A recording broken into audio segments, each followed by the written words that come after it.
বিচারের মাঠে মোমেন পুরুষ নারীর নেকির পাল্লায় সবচেয়ে যেটা ভারী নেকি রাখা হবে, ইসিম তাবদিল আফকালা শাইইন, সবচেয়ে ভারী নেকি যেটা মোমেন পুরুষ নারীর নেকির পাল্লায় রাখা হবে সেটা হলো খোলকুন হাসান, ভালো আচরণ, ভালো চাল চলন।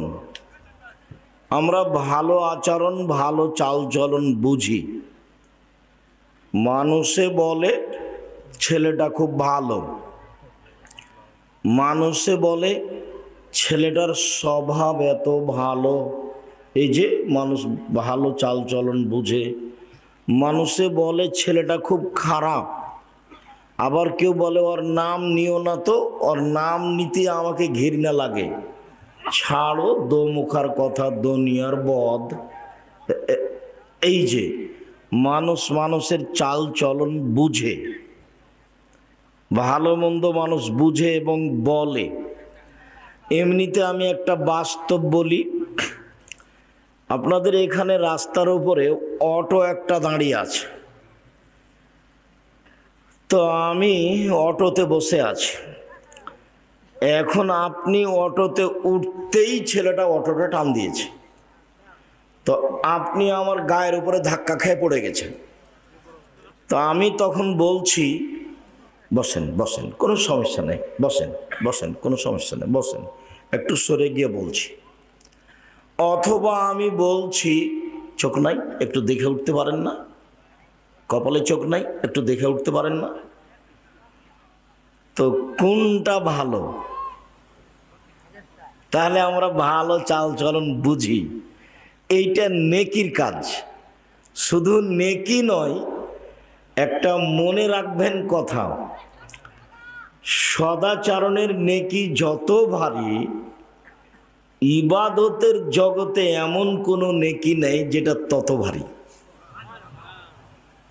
কয়েক লক্ষ টাকা খরচ করে হজ করলেও হজের নেকি যত ভারী, সদাচরণ ভালো চাল চলনের নেকি তার চেয়ে হাজারো লক্ষ গুণ বেশি ভারী।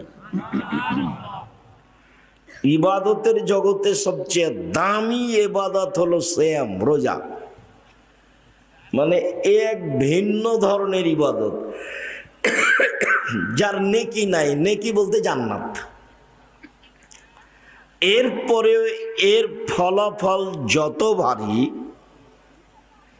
সদাচরণের নেকি তার চেয়ে হাজারো গুণ বেশি ভারী। এই বিষয়ে সূচনায় কথা বলতে আর একটা হাদিস বলি, তাহলে আমার ধারাবাহিক আলোচনাটা বোঝা সহজ হবে। এই ছেলেরা, যে ডান দিকে এরা দাঁড়িয়ে আছে আর স্টেজে কেউ কথা বলে, আপনার আমি কথার 5 পয়সা দাম দিনে, তা আপনি এখন কার সাথে কথা বলছেন? আপনার যতই জরুরি কোনো কথা হোক, এখন গ্রহণ হবে না। আপনি দয়া করে আমাকে কোনো কাজ দেখায়েন না। আপনার জন্য আমি এসেছি, আপনাকে আমি খুব ভালোবাসি, কাজে দয়া করে আপনি আমাকে কোনো কাজ দেখাবেন না। তো আপনি আপনার কাজ ত্যাগ করে ভদ্রতা বজায় রেখে চুপচাপ বসে আলোচনা শুনুন। আমি আপনার জন্য এসেছি, আপনার কিছু না কিছু উপকার করবই করবো ইনশাআল্লাহ। তো আমি আর একটা হাদিস বলি, তারপর ধারাবাহিক কথা সাজাই। উমামা বাহেলি রাদিয়াল্লাহু তাআলা আনহু বলেন,